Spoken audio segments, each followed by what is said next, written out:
Hoy estaremos hablando del capítulo 10 del libro de Juan, del Evangelio de Juan. Ya la semana pasada habíamos tocado algunos versículos,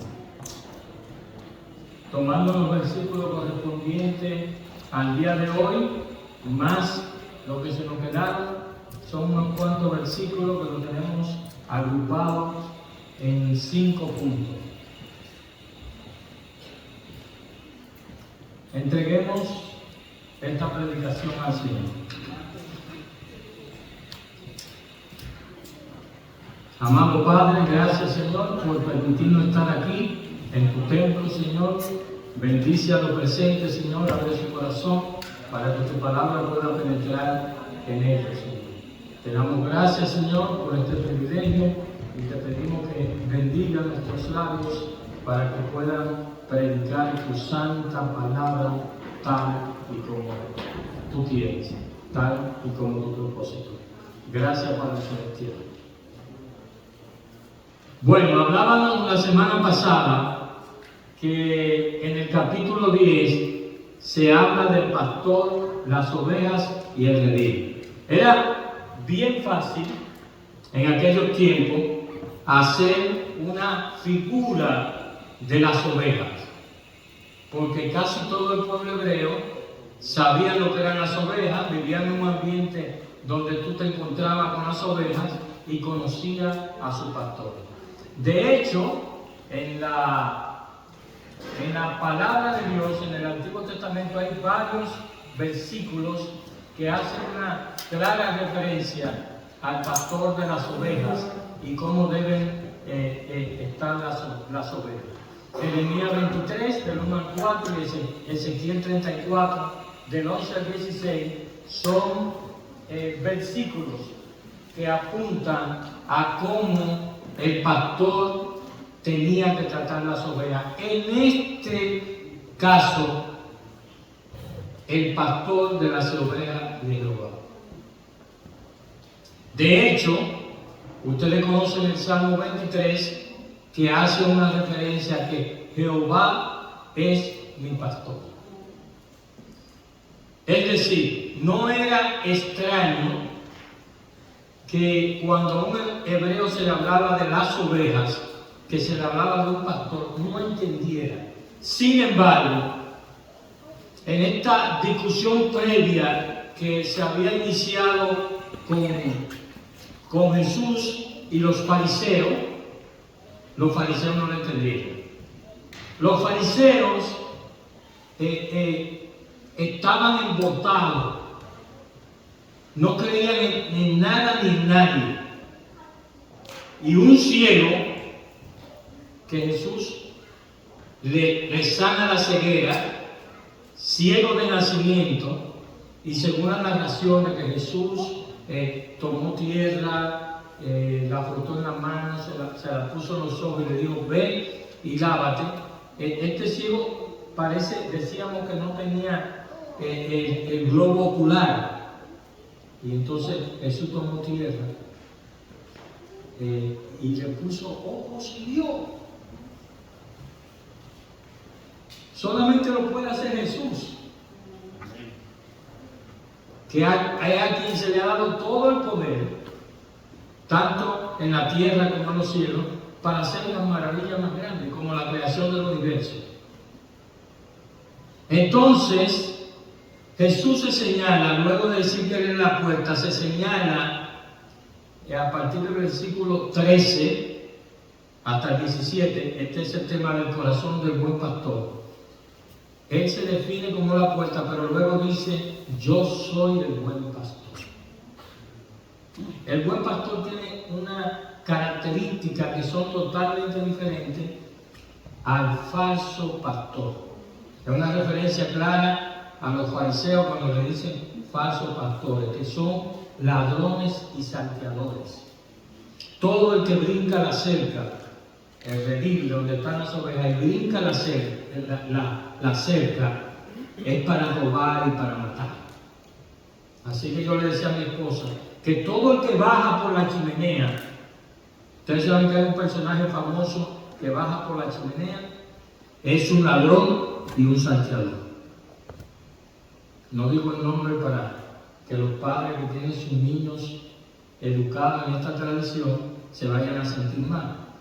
Pero tengan en cuenta que el que baja por la chimenea o que se mete por una ventana es declarado a partir del día de hoy ladrón y salteador. No le teman a esas palabras, Jesús fue quien la utilizó. Entonces, en una condición en la que vive en este mundo, una situación donde hay tantos falsos pastores, maestros y predicadores, y mucho más falsos profetas. Ahí apareció uno en estos días que decía que el Señor dice que no se sabe ni el día ni la hora en que los tiempos finales llegarán, pero que Él puede decir el mes y el año, y hay un mes y un año. Quiero que sepan que más de 300 fechas se han puesto para el retorno del Señor. Y Él no te preocupes por eso. Entonces, hay una cantidad enorme de falsos profetas y pastores, y Jesús da una característica para que usted diferencie de quién es un falso profeta, un falso maestro, a un buen pastor. Al buen pastor. Presenta la intimidad y la profundidad entre el pastor y sus ovejas, caracterizada por el compromiso del primero, del pastor, de sacrificarse, de entregar su vida por el bienestar de las ovejas. Él las llama y ella le escucha. La profundidad de esta relación define lo que conocemos como el llamado eficaz. Primero Él llama y luego las ovejas responden. El redil reúne a otras ovejas, no solo las del buen pastor, pero las ovejas que están en el redil, que son de este pastor, responden solamente a su voz. También utilizaban una especie de flauta que el pastor la utilizaba y las ovejas sabían que esa era la flauta de su pastor. Algunos cantaban una canción y las ovejas obedientemente le seguían. El pastor nuestro dice que la suerte es que no es un requerimiento hoy cantar para que las ovejas te sigan. Pero no importa lo feo que usted cante, las ovejas le van a seguir. Nosotros hemos respondido a una relación de obediencia. Es un llamado y nosotros hemos obedecido. Es decir, por si alguno de nosotros ha creído, tú estás aquí porque Él te llamó. No era que tú andabas buscando, tú creías eso. Pero tú estabas respondiendo a un llamado. Fuiste escogido. Es un gran momento cuando se habla de que el Dios Todopoderoso te escogió, que el pueblo diga amén. Luego fuiste llamado, seleccionado, y entonces escuchaste y te reportaste. No fue tu elección, fue la elección del Padre. Juan capítulo 17, versículo 6. Juan 17, está cerquitica, versículo 6. Dice: he manifestado tu nombre a los hombres que del mundo me diste. Tuyos eran, y me lo diste, y han guardado tu palabra. Es decir, es claro que los nombres que Jesús tiene, a los que Él llama, a las ovejas que Él llama, le fueron dados por Dios. Él no está llamando uno más, Él está llamando a la lista que Dios Padre le entregó. Juan 17, 9. Yo ruego por ellos, no ruego por el mundo, sino por los que me diste, porque tuyos son. Esta también es una clara evidencia de que Jesús no murió por todo el mundo. Él murió por sus ovejas. Yo ruego por ellos, no ruego por el mundo, sino por lo que tú me diste, porque tuyos son. Romanos 8, capítulo 8, versículo 30. Romanos 8, versículo 30. De la Nueva Traducción Viviente dice: después de haber elegido, Dios los llamó para que se acercaran a Él, y una vez que los llamó, los puso en relación correcta con Él. Y una vez que los llamó, los puso en la relación correcta con Él, y luego de ponerlo en la relación correcta con Él, le dio su gloria. Lo conocemos mucho más fácil por la versión de la Reina Valera 60. Dice: y a los que predestinó, a esto también llamó. Y a los que llamó, a esto también justificó. Y a los que justificó, a esto también glorificó. De tal manera que se entiende con mucha claridad que el llamado a las ovejas es dado por el Padre desde antes de la creación de los tiempos. Segundo, hay una relación auténtica. Este es el versículo 15. Esa relación auténtica y transparente entre el Padre y el Hijo demanda que nosotros seamos fieles, sinceros y obedientes con Cristo Jesús. Una vida de sacrificio es la que debemos cultivar entre los hermanos. Cristo nos enseña con su vida ejemplar hasta dónde dar por cada uno de nuestros hermanos. El buen pastor da su vida por sus ovejas.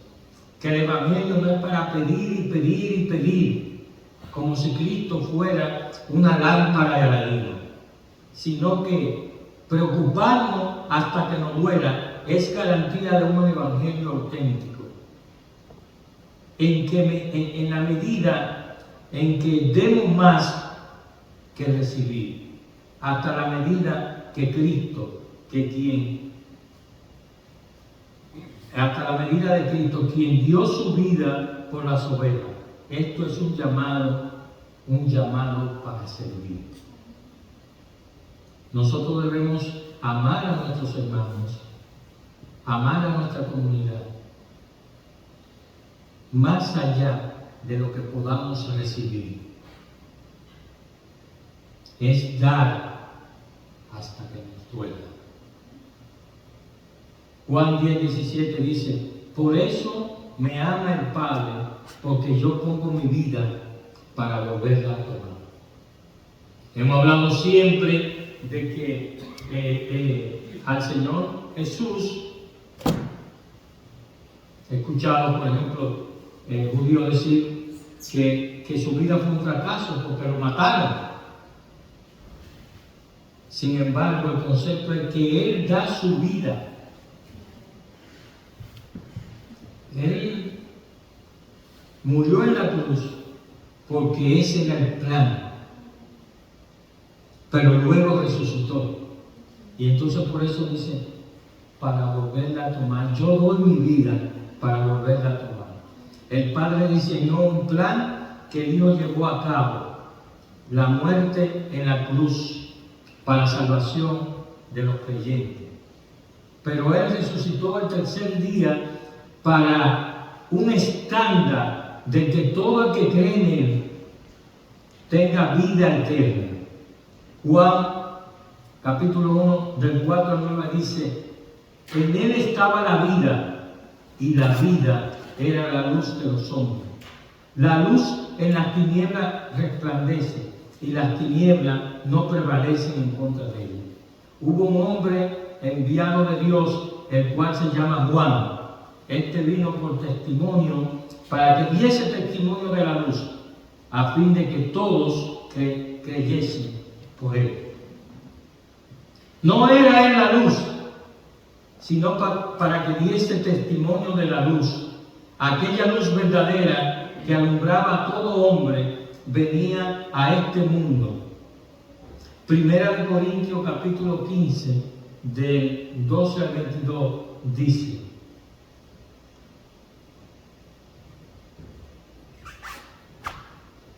dice, pero si predica de Cristo que resucitó de los muertos, ¿cómo dicen algunos entre vosotros que no hay resurrección de muertos?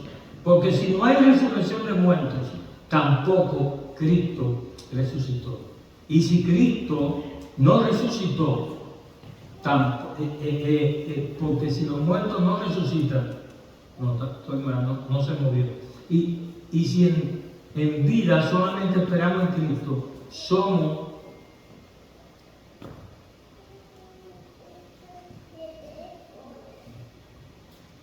el mensaje es que hay resurrección de los muertos.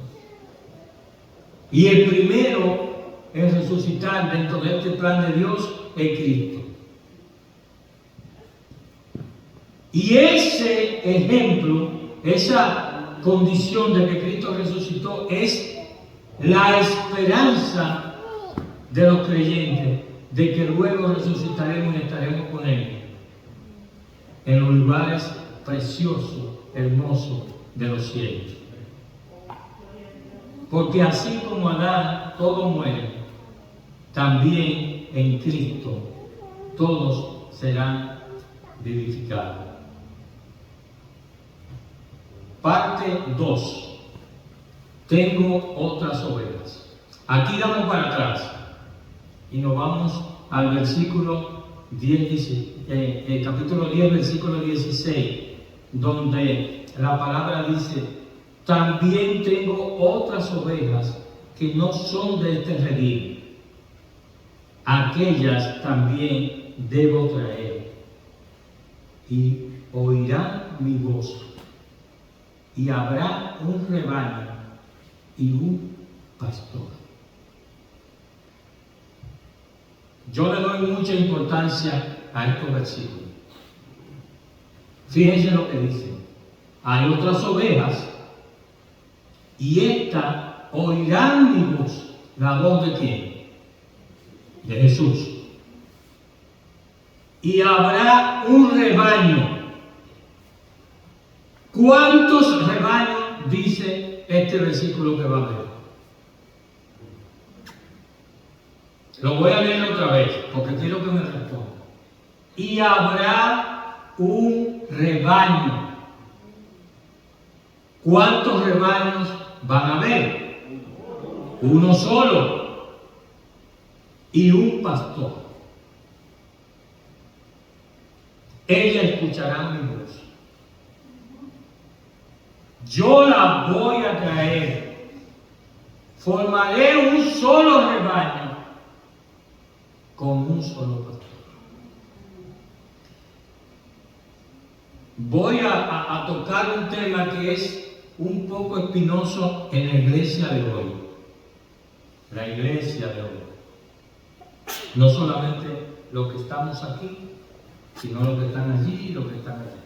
Fundamentalmente en Latinoamérica y en Norteamérica. Es un tema bien espinoso. Pero fíjense que el método que tenemos de predicación es la predicación expositiva, libro por libro, capítulo por capítulo y versículo por versículo. Esto no es que tú fuiste a buscar un versículo para apoyar lo que tú piensas, sino que el versículo está aquí y tú tienes que explicar. Ustedes saben que en estos días se calentó la situación en el área del Medio Oriente. Desde que se calienta, sale un grupo de que el reloj profético de Israel, que ya se va a acabar el mundo, que tenemos que apoyar a Israel, todo eso. Empieza la teoría de que la iglesia no es Israel, que el Señor tiene dos pueblos, que uno es la iglesia, que el Señor va a trabajar con la iglesia y después que termine con la iglesia, trabaja con Israel. Todo eso.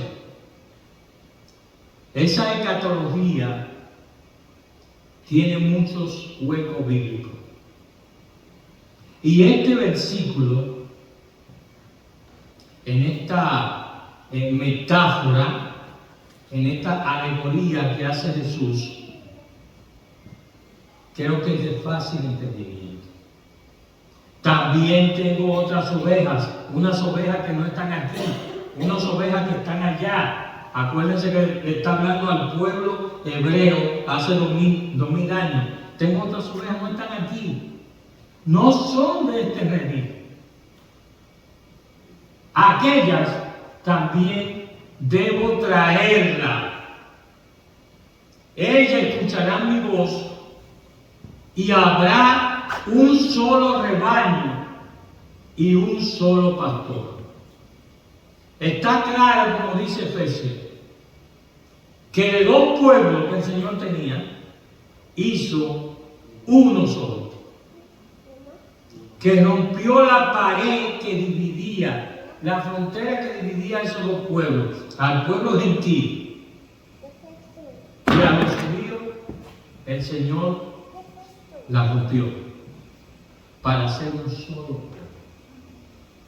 El que no cree en Jesús, sea de donde sea que venga, si no cree, no es salvo.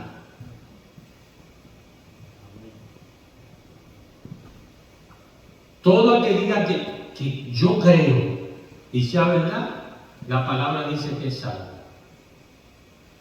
Yo no soy salvo porque soy dominicano. De hecho, los dominicanos cuesta arriba lo tienen. Pero tampoco tú eres salvo porque seas mexicano o porque seas ecuatoriano. No es la nacionalidad lo que determina tu salvación. Lo que determina tu salvación es creer en Cristo Jesús. Eso debe quedar claro en el pueblo de Dios y profundizar en el estudio. El llamado es a estudiar esa parte de la escatología. La escatología es la parte de los estudios bíblicos que se encarga de los tiempos finales. Entonces, estén claros que nosotros vamos para un redil donde hay otras ovejas. Y ahí empezaremos a hablar el mismo idioma. ¿Qué idioma? El idioma del amor, de la comprensión, del entendimiento, en obediencia a esos mandamientos. Una hermosa palabra recibimos hoy en hermosa parte de Dios, el hermano David, sobre la ley y la gracia. Espero que pronto se predique aquí. Tercer punto, surge la incredulidad. Esto es del versículo 19 al versículo 42. Este tiene un punto que dice razones de la incredulidad, del 19 al 26. Expuesto a los argumentos de Jesús y las limitaciones de los fariseos, es algo así como la lucha de la verdad contra la mentira, la que se estaba dando. Quedan al descubierto los fariseos, la verdad surge y la población queda dividida. De nuevo, el versículo 20 dice: algunos decían, está loco y endemoniado. Eso decían de Jesús. Está loco y endemoniado. ¿Para qué escuchar a un hombre así?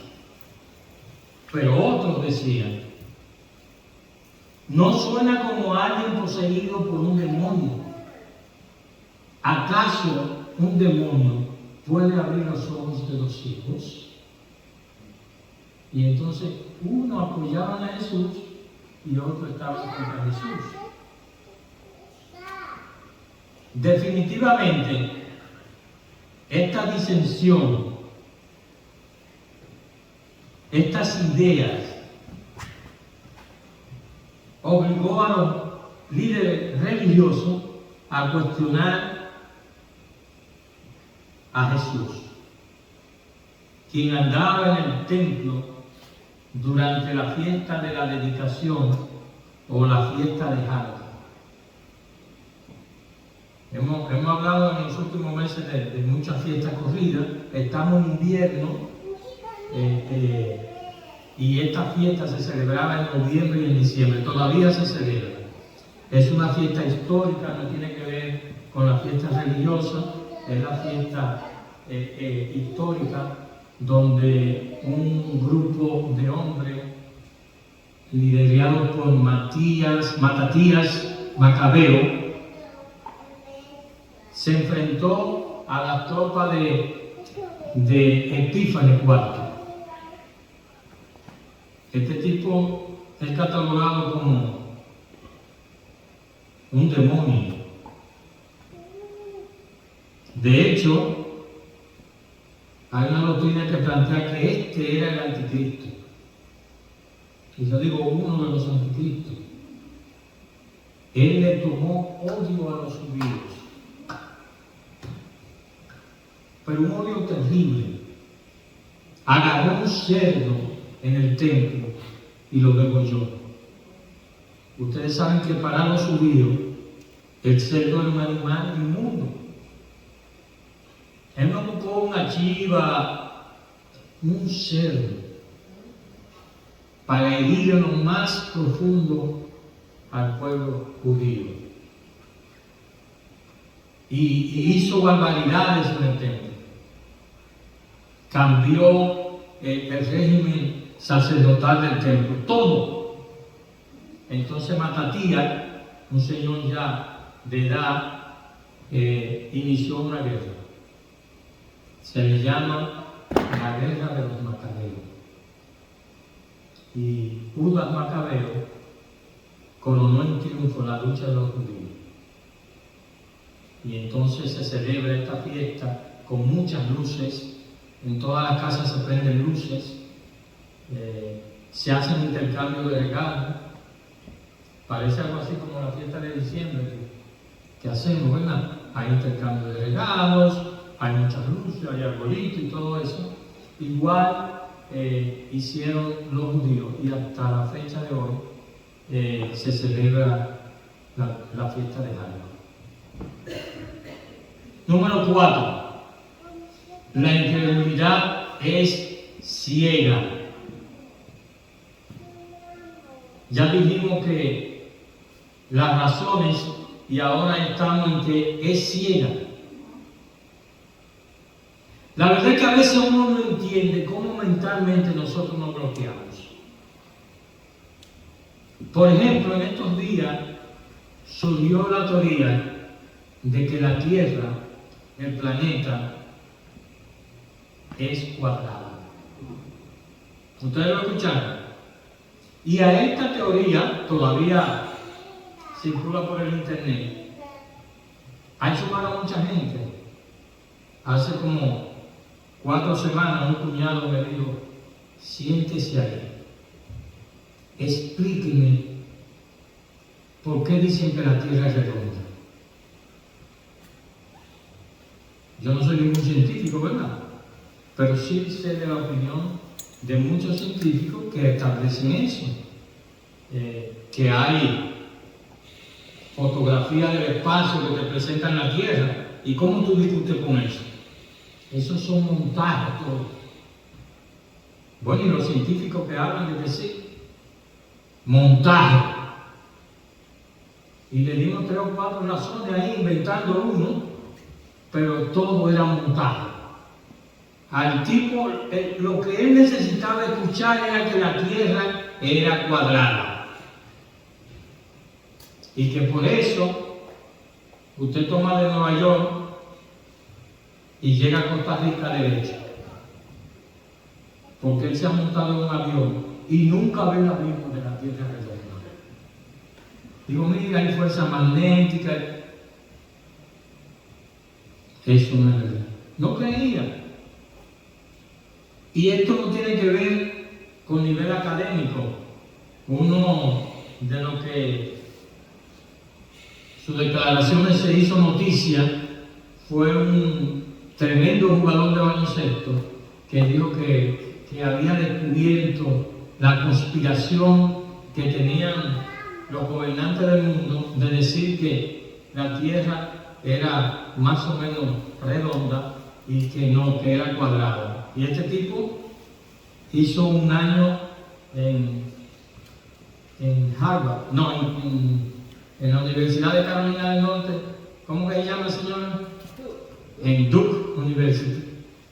Que en la Universidad de Duke él estudió un año, que es una buena universidad, y salió con esa teoría. Entonces, los fariseos están iguales. No creen, son incrédulos, no creen. No importa lo que haga Jesús. No importa lo que diga. No creen. Y tú no me vas a convencer. Jesús no es más que un farsante. No había manera de convencer. Entonces, durante la fiesta, ellos atrapan a Jesús en el templo.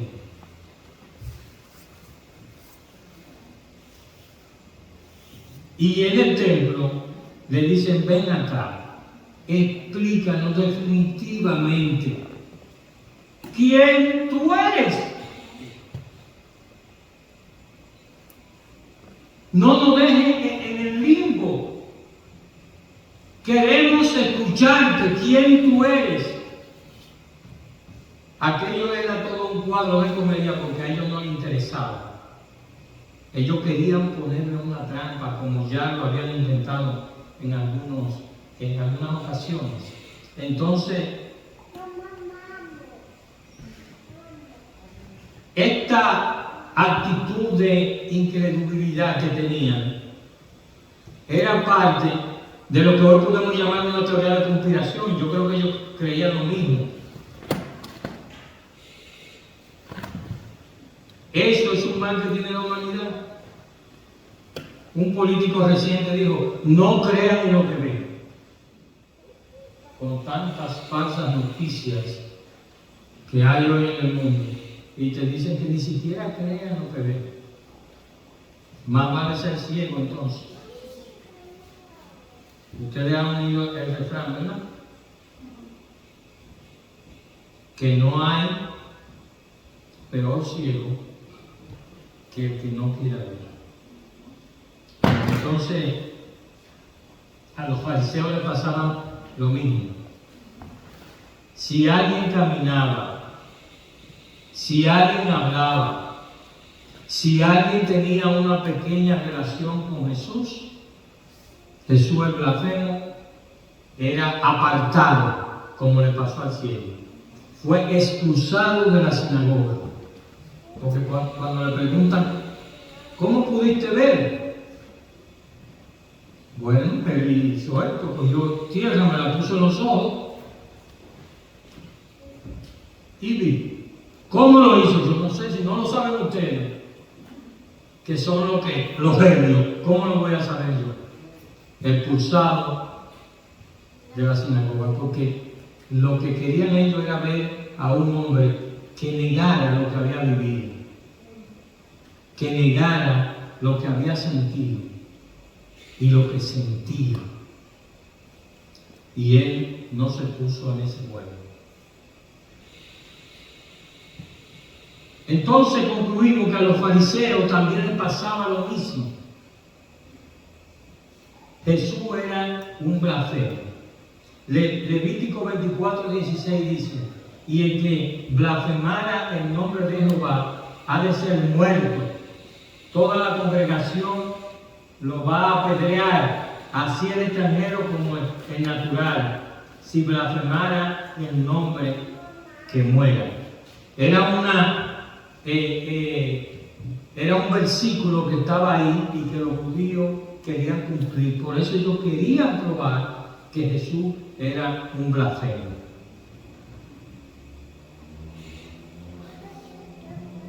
Había que apedrearlo hasta matarlo. Con malas intenciones se acercan a Jesús y le preguntan. Lo rodearon y le dijeron: ¿hasta cuándo nos turbará el alma? Si tú eres Cristo, dínoslo abiertamente. Pero las intenciones de esta pregunta no eran genuinas.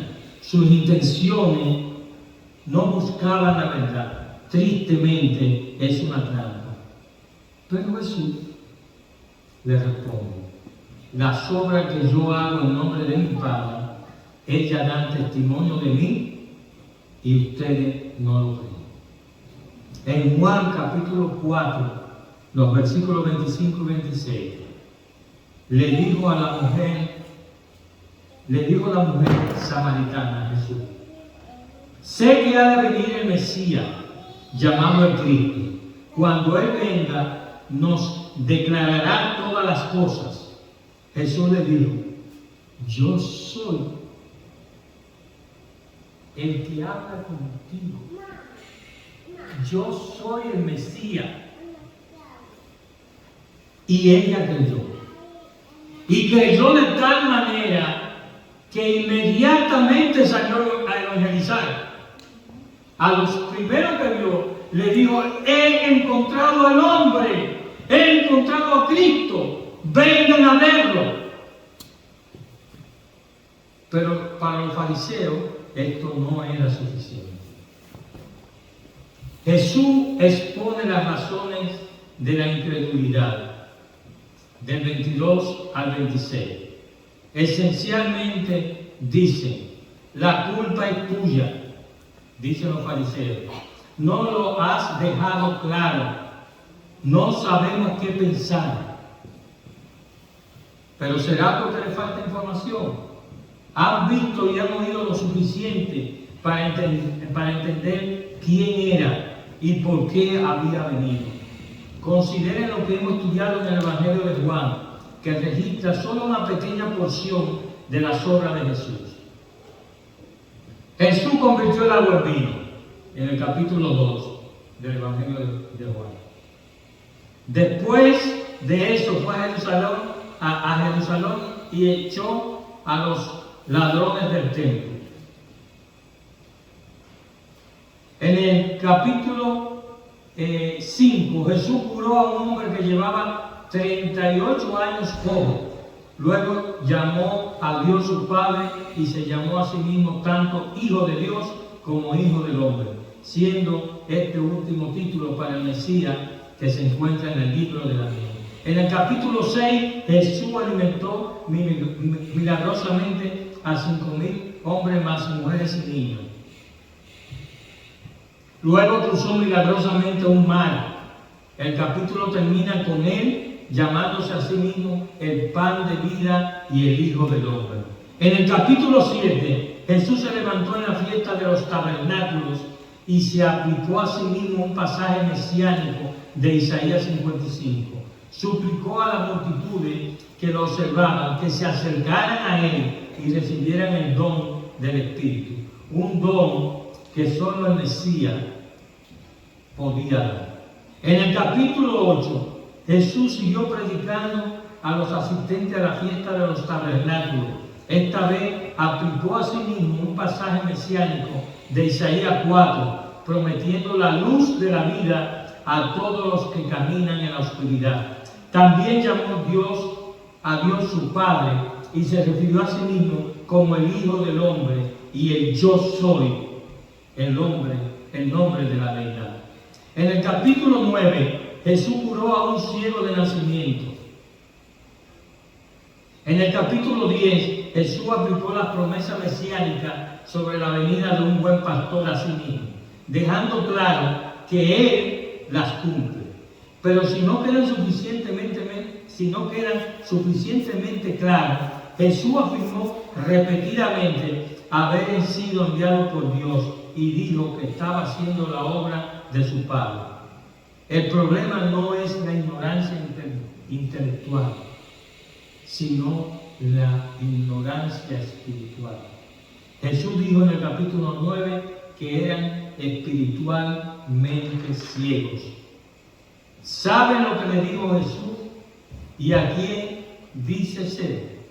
Pero están perdidos y están viviendo en la oscuridad. Desde una perspectiva humana, la razón por la que no creen es porque no están dispuestos a aceptar la verdad sobre eso. Después de esto, Jesús entrelaza la responsabilidad humana y la soberanía divina. Los fariseos asumen la responsabilidad de la salvación confiando en sus obras y dejando de lado que por fe, y es solo por fe, somos salvos. Que la gracia es el don divino, es un regalo de Dios y que solo Él puede dar. Definitivamente ustedes no creen, los fariseos, porque no son de mis ovejas. Hay suficiente prueba que Jesús les dio a los fariseos, pero ellos no creen porque no son de sus ovejas.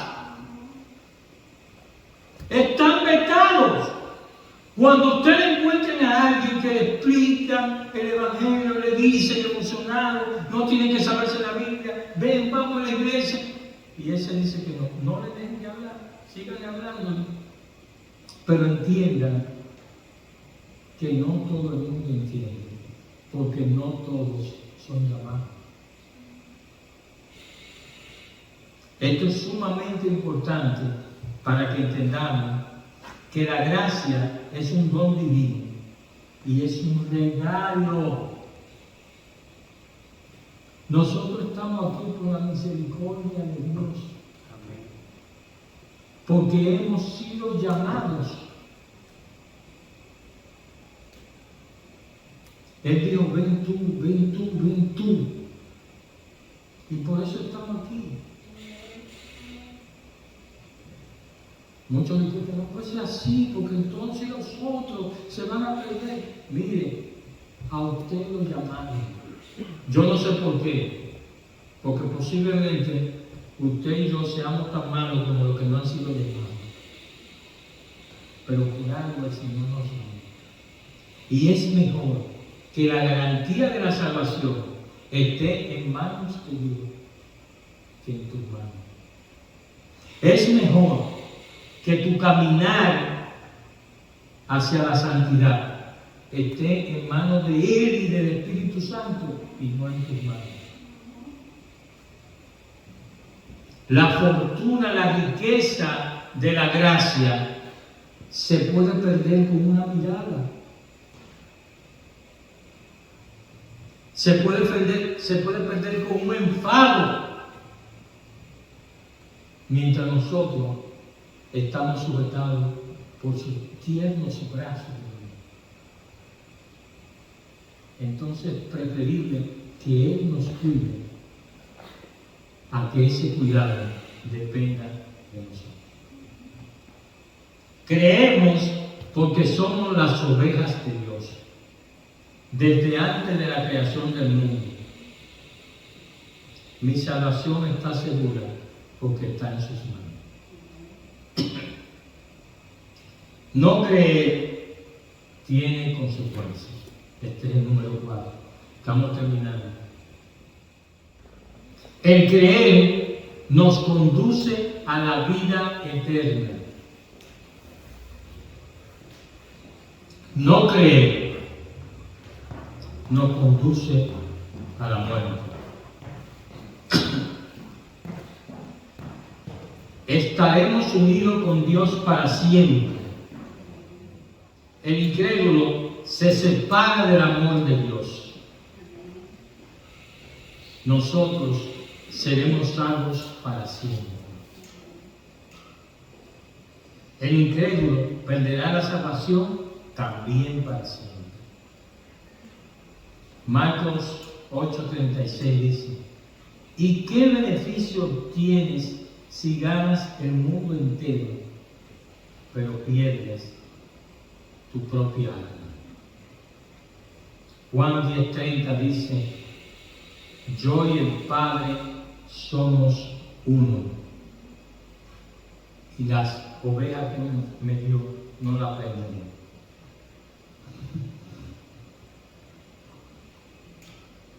Quinto, y con esto terminamos. Ya este reloj aquí medio que hace tiempo. La locura de la incredulidad. Los falsos maestros entendieron perfecto lo que Jesús dijo. Él se está comparando con Dios, planeando que su divinidad es igual a la de Dios. Por lo que Jesús le pregunta: ¿qué malo he hecho? Juan 10:32, nueva traducción viviente. Jesús dijo: bajo la dirección de mi Padre he realizado muchas buenas acciones. ¿Por cuál de todas ellas me van a apedrear? Por ninguna, responden. Por blasfemia, y ya leímos Levítico 24:16, que dice que todo el que blasfeme el nombre del Señor será apedreado. Ellos habían entendido que Jesús quería decir que Él era Dios. Porque tú, siendo hombre, te haces Dios, le responden los fariseos. Repetimos, ellos lo entendieron. Ustedes saben algo, las sectas de hoy no entienden a Jesús. Ustedes van a ver que algunas sectas dicen que Jesús es un ángel. Y aquí también está claro.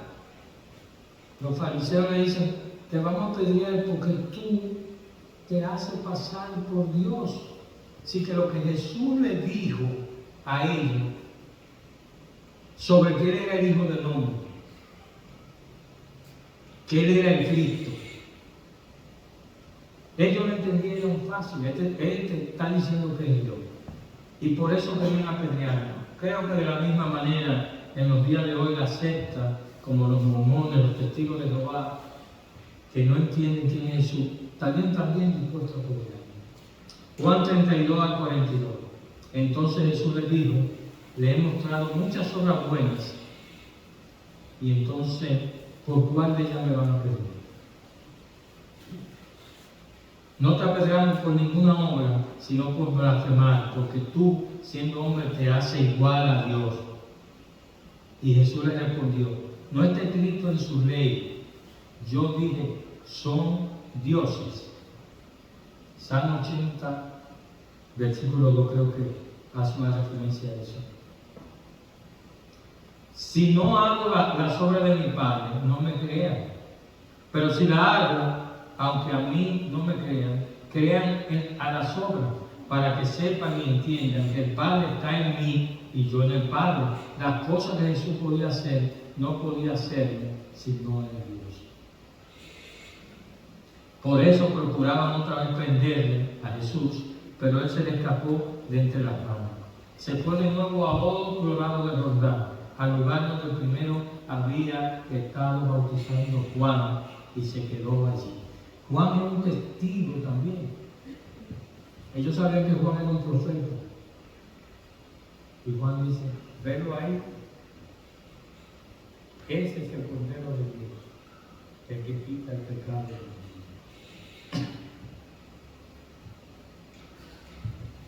Reflexiones para comentar.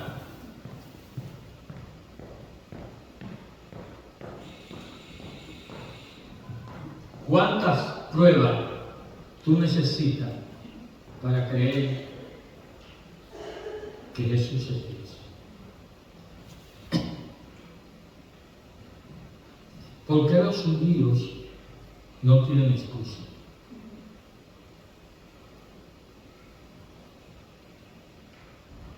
Hay dos razones que da Juan para que los judíos crean, y nosotros también. Y este es importante. ¿Qué promesas hace Jesús a lo que son sus ovejas? ¿Ustedes han pensado bien en la promesa que el Señor le ha hecho?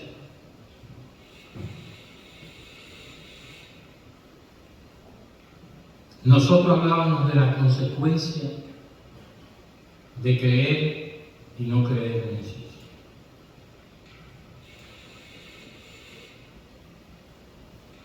La ventaja, vida eterna. La oportunidad